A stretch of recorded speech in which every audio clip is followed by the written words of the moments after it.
Hopefully a quick and to the point video talking about 4K versus 1080p. I was interested to kind of tackle this question myself because I accidentally recorded an entire YouTube video in 1080p on my FX30.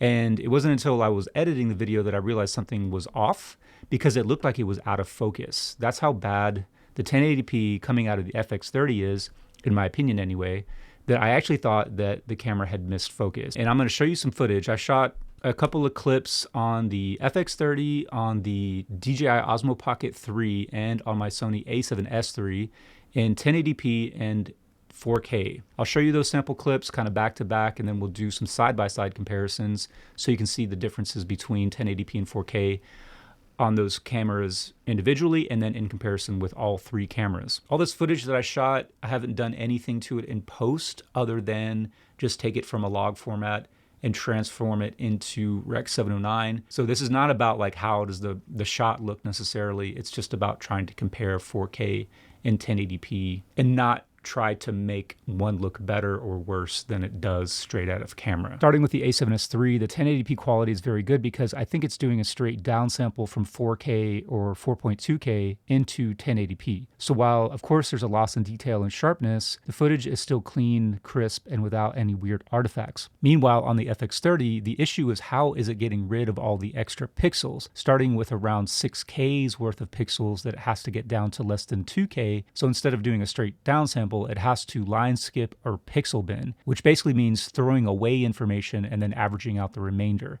The result is a much softer image that's almost blurry looking. Lastly, the Osmo Pocket 3, it has a low megapixel sensor similar to the a7S III, so I think it's probably doing a downsample into 1080p because the 1080p footage looks really comparable to the 4K. I don't know that for sure, but just looking at the image, it looks very clean, it looks very detailed, and it holds up really well in comparison to the 4K. The most important factor when it comes to whether or not 1080p is going to be any good on a particular camera has to do with the resolution of that camera. The FX30 is a 6K sensor that's downsampling into 4K, and then in order to get into 1080p, it's doing something like line skipping or pixel binning. And I'm not gonna get into like technical details, but just to say that instead of like taking all of the information and squeezing it down into a smaller resolution, whether it's line skipping or pixel binning, it's basically just throwing away information in order to get down to that resolution.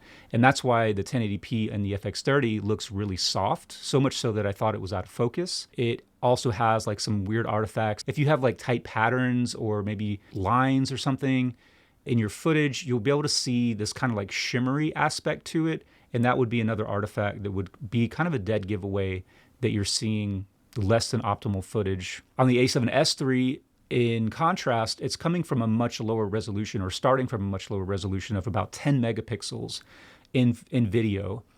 So I think it's doing a straight downsample into 1080p. So it looks much cleaner than the FX30. Osmo Pocket 3, I don't really know what it's doing. I haven't been able to find much information about how it's sampling both in 4K and 1080p, but I do know that it has a similar resolution to the a7S III.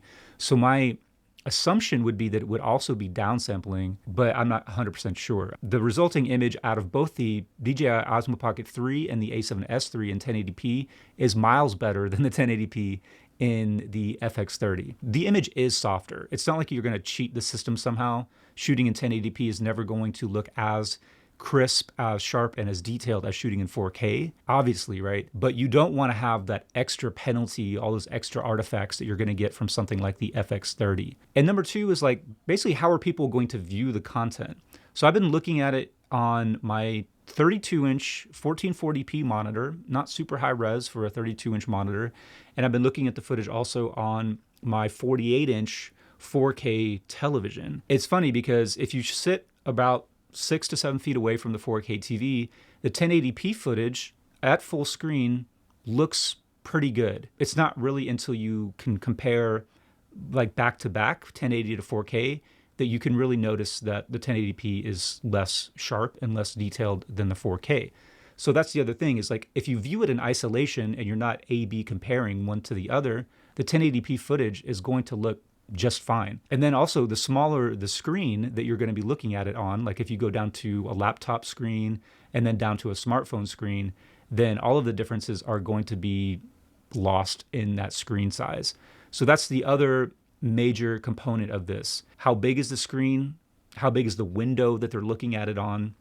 How close or how far away are they from the screen? All of that is going to play a huge part in whether or not the 1080p is going to look good. Well, if it's going to look as sharp or as detailed. Even the FX30 footage, as bad as I think it looks, starts to look okay if it's in a smaller window. But I would never want to take that chance that somebody's going to look at my video on a big TV and it looks really soft and almost as if it's out of focus. Maybe that's oversimplified, but I think it can really be that simple. I would just highly encourage you to try it out on your camera. Put it in 1080p, shoot some footage, whatever that footage is, just test it out. How does it look? And then shoot the same footage in 4K, put it in your editing software, and then just A/B compare it. And that way you'll be able to really tell the differences in whether or not the 1080p is going to hold up for you.